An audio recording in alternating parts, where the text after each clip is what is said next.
ये चलचित्र सिर्फ 18 वर्ष की आयु के दर्शकों के लिए है और इसमें नग्नता और संभोग क्रिया के दृश्य हो सकते हैं।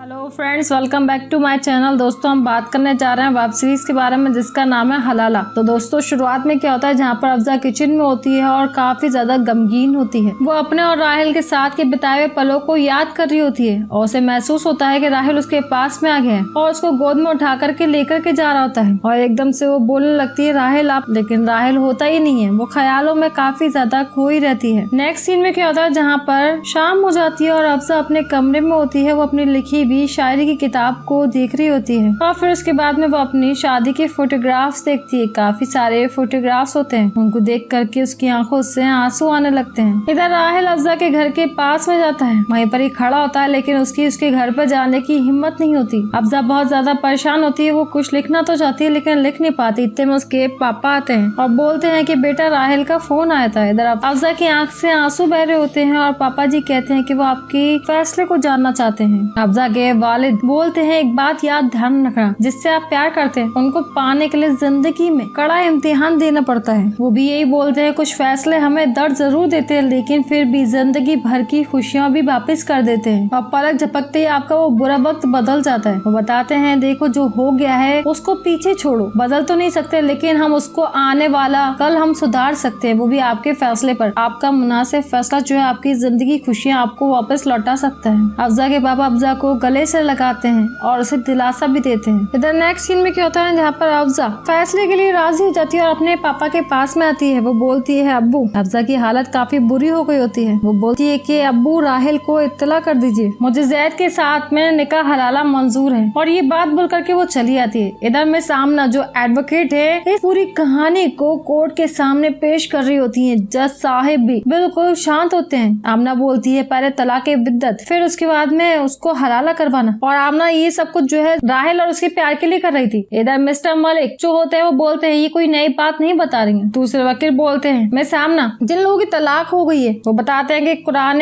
पाक के है ना सूरत अल बकरा में भी इस बात का जिक्र है। आमना बोलती है, जैस मैं इस बात को है ना मना नहीं कर रही, उस आयत में इस बात का ही जिक्र है और कुछ लोग जो है उसको तोड़ मरोड़ करके औरत की इज्जत के साथ में खिलवाड़ कर रहे हैं। वो बोलती है, इमाम साहब, कुरान पाक के अंदर कुछ ऐसा लिखा गया है, एक औरत को दूसरे आदमी से निकाह करना होगा अगर उसको उसके शौहर ने तलाक दे दिया है या फिर वो दोनों अपनी जिंदगी एक साथ फिर से गुजारना चाहते हैं। लेकिन ये कहीं पर ही नहीं लिखा गया कि निकाह से पहले हलाला के नाम पर तलाक की डेट डिसाइड कर दी जाए। वो बताती है कि अगर उन दोनों का निकाह एक दूसरे के साथ में अच्छे से चल रहा है, जब तक वो म्यूचुअल अंडरस्टैंडिंग से तलाक नहीं लेते और दूसरे हस्बैंड का इंतकाल नहीं हो जाता, तब तक उस बंधन की इज्जत सबको करनी चाहिए। जहाँ पर मैं सामने अपनी बात को पेश करती हूँ और सफाई से बोलती हैं, आजकल लोग जो है हलाला के नाम पर जो है तलाक की डेट डिसाइड कर लेते हैं और कॉन्ट्रैक्ट के तहत अमाउंट भी ले लेते हैं। आगे बताती है, कानून के नाम पर अपनी इच्छा से और औरत का शोषण जो है वो फ्री मेल हो जाता है। इतने में मिस्टर मलिक बोलते हैं, यही शरिया कानून है और अगर कुछ लोग अपनी खुद गर्जी के लिए इस कानून को तोड़ते मरोड़ते हैं तो वो चंद लोगों के लिए कानून तो नहीं बदला जा सकता है ना योर ऑनर। लेकिन आमना बात नहीं आती है। जज साहिब आमना को चुप कर देते हैं लेकिन मलिक की कम नहीं होती। वो बोलते हैं, निकाह हलाला के लिए औरतों पे कभी भी जबरदस्ती नहीं की जाती है। वो बताते हैं, एक पेपर उठा करके पिछले 2 सालों में 15 निकाह हलाला के केसेस हैं जिसमें औरतों पर कोई भी जबरदस्ती नहीं की गई है, कोई इन्फ्लुएंस नहीं है, कोई कॉर्जन नहीं है इसके अंदर। वो बताते हैं कि इन एविडेंस से साबित होता है औरतें जो है निकाह हलाला के लिए अपनी मर्जी से खुद तैयार होती हैं। जज साहब बोलते हैं, मैं सामना, क्या आप कुछ बोलना चाहती हैं इसके लिए? आमना बोलती है, यस या नो। वो अपने पास से केसेस उठाती है और कहती है, निकाह हलाला के और भी केसेस है जिनको इमाम साहब ने इम्पोर्टेंट नहीं समझा, आप प्लीज इनको एक बार देखिए, जिनका कानून के नाम पर हलाला कराया गया, पड़ोसी के साथ में, ससुर के साथ में, यहाँ तक कि मौलवियों के साथ में भी हलाला किया गया है। हमने बताती है, शरिया इस्लाम को मानने वाले लोगों को जस्टिस देने के लिए और इसी का साथ लेकर के एक औरत की इज्जत के साथ में खेल किया जा रहा है, वो सुरक्षित नहीं है तो इसको बदला भी तो जा सकता है। मुस्लिम लॉ के हिसाब से तो हलाला को आज भी जो है हराम माना जाता है। वो बोलती है, ये बहुत ही बड़ा डिबेटेबल टॉपिक है, शरीयत के हिसाब से हलाला होना चाहिए या फिर नहीं। एकदम मिस्टर मलिक बोलते हैं, लेकिन आमना को बोलने का मौका मिलता है। आमना बोलती है, इमाम साहब ने बिल्कुल सही कहा है, ज्यादातर